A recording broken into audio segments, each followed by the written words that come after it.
finding ways to waste a lot of time, to be honest. I think all of us, I think not a lot of people have been used to having this much idle time, sitting at home, not being able to really move out. Uh, I think, it's easy to say that we should use this time very effectively and use all the time that we have to learn new skills that we could have never learned before. But I'm one of those people who has not happened to, learn that many new skills, like picking up new language, for example. But it is also a time, where you get spend more time with your family. A lot of people are running around, and all of a sudden it's like hitting the pause button. You sit at home, you have to spend a lot more time with yourself and with the people around you. I think that's good. And from a tennis standpoint, as an athlete, it's obviously quite bad, not being able to train, not being able to play tennis, not being able to compete. These are all things that will hurt an athlete. It's a little bit like being injured, I guess, except more frustrating because you're not injured, so you know that you can do train and move forward. But unfortunately, the world is at a place today where we all have to stay safe and healthy rather than try to succeed in our chosen paths. Yeah. So I guess it's a little tricky. Okay. I think it's definitely a little. That's an interesting question, because I think it comes down to deciding whether you want to add certain skill sets, but you have the risk of losing a certain number of matches or going backwards for some time because you don't develop new skills overnight. So I guess every player has to make a decision whether he feels that aspect he's trying to improve is that crucial that it will help make him make that next jump, him or her, make the jump to the next level, or to make enough of an improvement that it's okay to lose some matches. So it's a little bit like a short-term versus long-term approach. And some things, I guess, also when it comes to learning new skills or adapting, it can work where you don't necessarily lose time, where you're only adding a few things, or adding, for example, the slice, but not every point or every alternate point, but you add maybe one per game. And over a period of time, you start to sort of use the slice more. So it's not necessary that it has to really hurt you when you try to add it. So I guess it's a little bit about how fast you want to improve it as well. So if you're willing to sort of do it sparingly, and then as you develop confidence, as you win some matches using that shot, then you start to employ it more, rather than saying, I'm going to jump into the deep end on day one, and then you have to take a lot of losses, and that leads your confidence, like you said. And then maybe you start questioning whether you even did the right thing to start with. So I think it's important to find the right balance. That particular example, it usually happens to a lot of players where, they're more aggressive in practice and they end up being defensive in the matches, or defensive when it counts. And for me, at the end of it, no matter what skills we develop or what we do in practice, at the end of the day, when we go on court to play a match, what we really want to do is win. So that was overriding every other factor in my head and in my instincts. So I always played the point to somehow find a way to win it, and that worked up to a point. And then eventually, I was starting to hit a ceiling where I couldn't win matches, or I was running out of gas every time because of what I was doing. That is, I was having this, let me win this point and the next point, and then I'll see what to do later. And I wasn't able to succeed any further. So then I realized, okay, I have to start to use what I already know how to do. And it was a little interesting for me because... Do you remember at what age this was? That you hit the ceiling and then I think when I made the transition between futures to challengers, that's where I started to have this problem, because I was able to get through the futures players at the time by making a lot of balls and playing high balls to the backhand, for example, staying tough in the big moments. But then once I got to the next level, that was not enough. I was not getting enough of those situations where I had the break points, or where I was able to just tough out the other guys. They would just beat me with skill, for example. So then I realized, okay, I have to start using what weapons I have, which I believed was being able to play fast, for example. And so then initially when I started to do that, I obviously lost a lot of matches, like you said. But the one thing that kept me, made me believe in that aspect was the fact that I had done it well in practice. So I kept telling myself, you already have it. It's not a skill set that you're trying to develop overnight. You've been doing this for many years. You just never used it in the match. So believe that you do it in the match enough times, it will start to fall into place. And then I'm glad that it did. I mean, I always had people who I used to go to for advice, coaches, Balu sir, for example, my coaches in Germany, and my dad was also somebody who I always went to when it came to this. And I used to ask them, and everybody had a little bit of a different opinion, but at the end of it, it was pretty simple. Everyone said if you feel that this is the right move to go up, then you can do it, even if you're going to go down for some time. And like you said, it's easier said than done, because at the end of it, when you're in the middle of all that and you're losing all the time, you can't see clearly. So sometimes I used to write things down and say, okay, I'm going to write it down now, and then say for this many months, I'm not going to question this path. I'm going to stick to it, and then when I finish this many months of sticking with it, then I'll come back and reevaluate. Because otherwise, every week you start to flip back and forth, then you are neither here nor there. I think it's a combination of both of those factors, and once again, that depends on the player.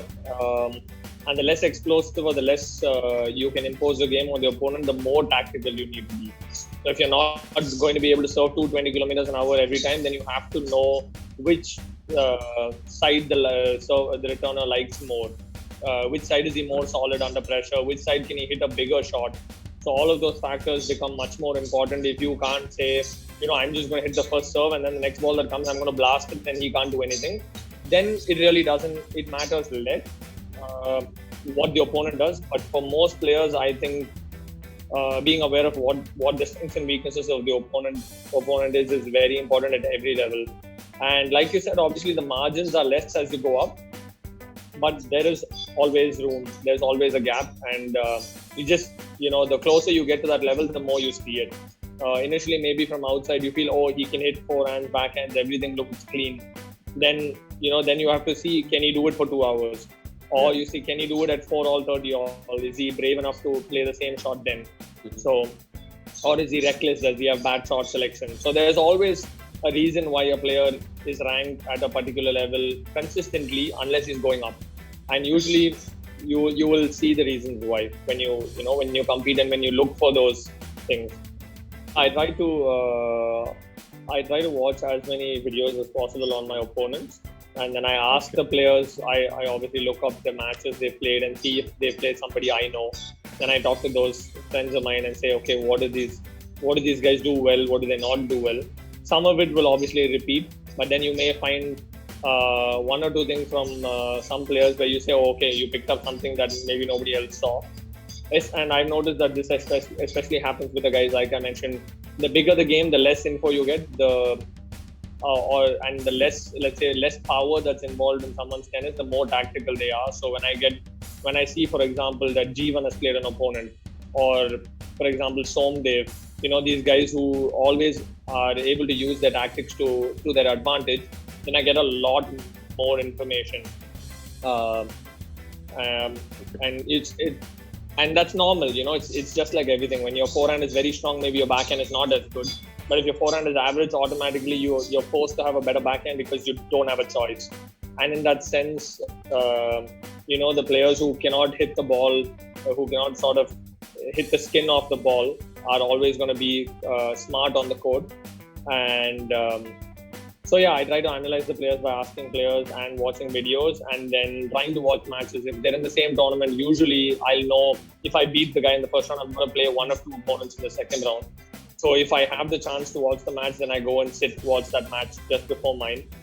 Or if my coach is there, then I say, okay, can you watch that match and let me know what do you think, what do you see? And obviously all of that is, they may play different on that day and different against me, but some of the basic stuff will be the same. And then the rest of it, I try to figure out as fast as possible, as early as possible in the match when I start. Okay. The more I help the players around me, first thing is I also learn, because the more it's like how they say the best way to learn is to be a teacher. So when you start trying to explain something to someone, if you don't know it through and through, you'll have doubts and you won't be able to explain it properly. That's one part.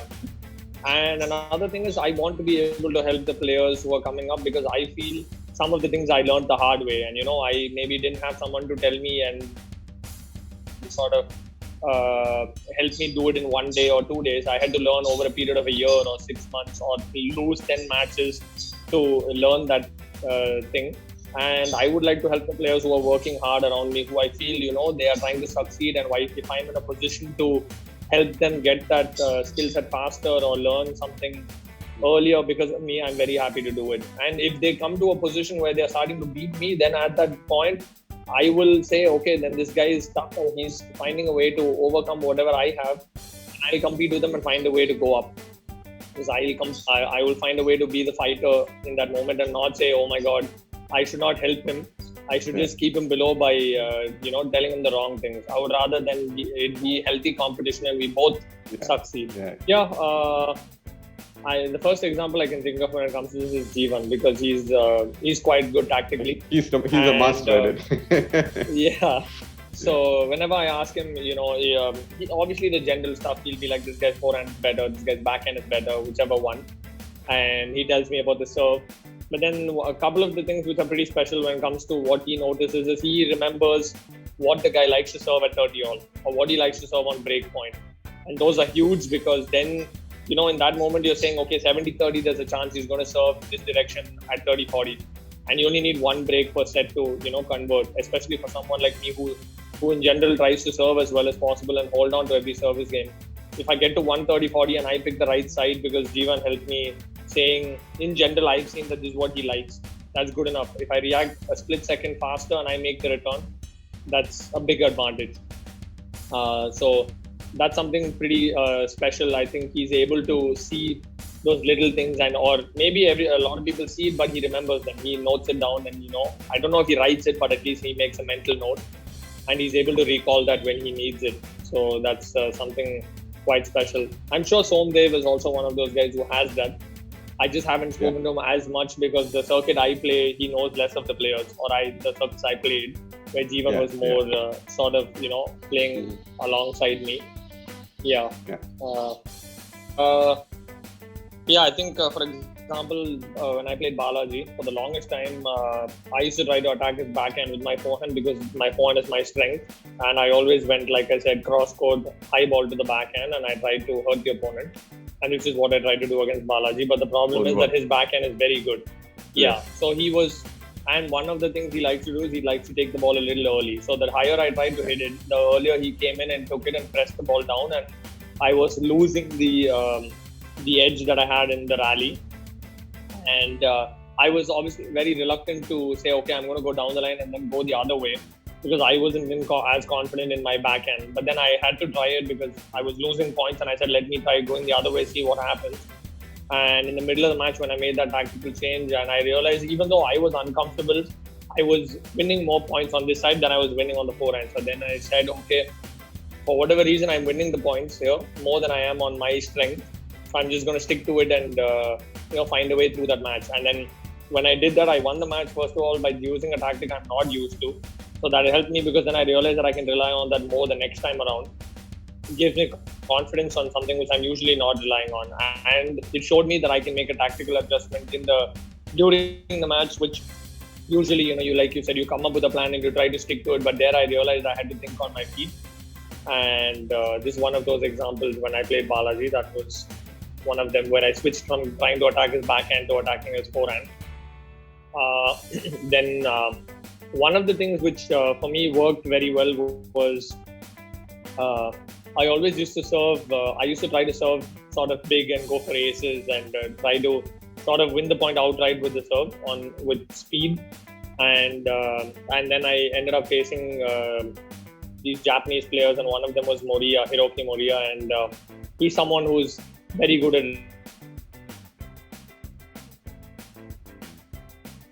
to hit a big first serve. The ball came back with interest, and I was initially when it was happening, I said, okay, then I have to serve bigger.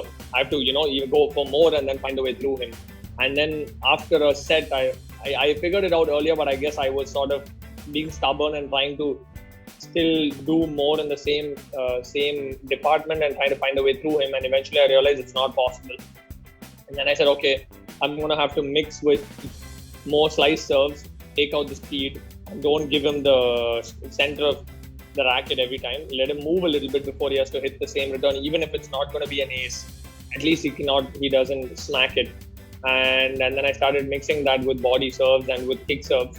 And once I did that, then the rhythm changed for him. He was not able to time the ball as well. And then when I used the big first serves, it helped because then it was, change in pace, change in rhythm.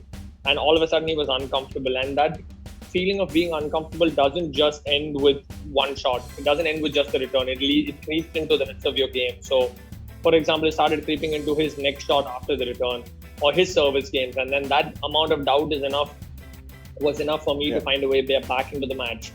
And that showed me on that day that, sometimes just because you have a strength doesn't mean by blindly going to that you're going to win the match. So that is another example and something that I'm not very used to doing, it made me happy in that moment to know that I could find a way to win without using power. And the more instances that happened like this, the more I started to realize that I don't have to be a player who relies just on one or two things. And that I could do, first of all, that I had more things in my game. And second of all, that if I didn't, I could learn it. I mean, I believed I played well, but I was never able to make those breakthroughs. I had a lot of injuries, for example. I was not able to consistently compete in the circuit. And then when I did, it was only for a few months. And few months I was not good enough to win matches at the futures level. So I was always trying to knock on that door, but I had obstacles in my path. And eventually, when I was able to sort of play for long enough, then I made that breakthrough in the future circuit and won my first title. I won that I think my first one was in Chennai, in the Nungapakkam Stadium.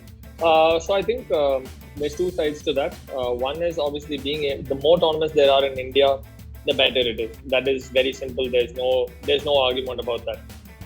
More tournaments at every level. It's not about whether it's a futures or a challenger or a non-ranking tournament. Every single tournament that is there or more tournaments that can be hosted is better for the tennis players in India because they learn to compete against each other. They test their skills, whatever they've been developing, and learn to compete better, become better overall tennis players. And second thing is, it is financially less of a burden to be able to play in your home country. It's closer to home. And the financial constraints in tennis are huge. It's an expensive sport to start with. And if you're going to have to travel 30-35 weeks to play tournaments outside India, it's very difficult. So if we can manage to organize those tournaments at home, there's nothing like it. Countries like China, bad country to use in this moment as an example for anything because of the virus and everybody, I know that people are upset with where they feel it originated. But the fact is, in this department, they've done the right thing. They've had a lot of tournaments and players, including me, have benefited by being able to play in China or Japan, for example. They have a lot of tournaments also. So when we have tournaments closer to home, at least for me, Asia is closer than going to North America, for example, for tournaments. I get to come back home. I get to play in here. I can sort of live a little bit more of a normal life. And being a tennis player is hard. You have to play for many, many months and many years on the road. And, you can't underestimate getting burnt out early if you have to suffer a lot along the way. And I think having tournaments in India helps a lot. First of all, you also show your peers in India that if one player is far better than the others, that guy starts winning those matches, and then everybody else feels, I have to catch this guy somehow. I have to catch that player. What are they doing better than me? And then they try to find a way. And like I said, that healthy competition grows, lets everybody raise their level. And I think I remember hearing this on TV or watching an interview where even Federer said, when Hewitt won his first Grand Slam or became world number one, he said, even I believe then I could do it if Hewitt is doing it. So if somebody like Federer, who is a legend in the game and considered an all-time great or the greatest, had to wait for Hewitt to succeed and succeed to the extent that he believed was great before he believed he could do it, is something that shows you that belief is not something that happens automatically. So when there are people that you see in front of you who are succeeding, who are better than you, then you start to go in that direction. So it's very important. And the more tournaments we have here, the more international players are going to come. They're going to compete. Better players are going to come to India because there are regularly more tournaments. And then automatically the level will go up. Yes, in a way I did. But honestly, when I look back now, I realize that I did not know what it took to be top 100 at that time. I believed I did, luckily. but I was further away than I thought. But the fact that I thought it was close, yes, I did believe. I thought that I had a big game, and that if I use my skills well, I would be able to break through. And and I kept persevering. It was not easy, but I'm also going to be honest and say that I had a lot of factors going for me, in the sense that financially I was supported by my family, and I did not have any pressure. And for most people, that is not a luxury they can afford. So I was able to play for those many years, or sit out not playing, and still be able to come back and do this, when maybe a lot of people would have had to go do something else in their careers, because they would have had to move on with their lives. So I was one of the lucky ones who was able to chase my dreams, even though I had obstacles in front of me and had many years of waiting. I think my parents and my entire family in general has been very supportive of me when it comes to that. When it came to that, my grandparents put me in the sport to start with. I think I'm sure you remember my grandfather, who used to bring me to the tennis court all the time. This sort of firebrand vision, and he felt that I should become number one in the world and win Wimbledon. That was his dream, and he always used to repeat that. And possibly when I was young, when he was, when he always sort of spoke about it and told me those things, I automatically believed that I could go up in tennis. And obviously, when I was injured, I was not thinking I'm going to be number one. I believed I could be very successful. I honestly didn't know how far I could go, but one thing I knew was I wanted to find a way to give myself a chance to succeed and see how far I could go. And I remember setting my goal initially, saying I want to be 500, and then I got closer to 500. Then I said, okay, I know I'm going to get to 500 for sure. I want to be 300. Then I was like, I want to make it to the Grand Slam qualifying. And from there on, step by step, I started to have these short-term goals, while always having the long-term goal in mind, that I want to be someone who's playing consistently at the Grand Slam main draws, being someone who can one day be a Grand Slam potential champion. And for a lot of people that would sound crazy, even if I had a 24, or even today if I say it. But I think that at the end of the day, if you don't aim for the stars, you're not going to reach as high as you can, irrespective of where that ceiling is. I think I'm one of those players or people who just matured slower in terms of my body. I did, obviously, initially when I was very young, I didn't do all the right things in terms of fitness, but by the time I was 15, I started doing the right things. But it took a while for me to really, fill out, and I was obviously growing taller as well. And between 15 to 20, I was still growing. I was still gaining height, and no matter how much fitness I tried to do or how much weights I did, I just didn't get much bigger.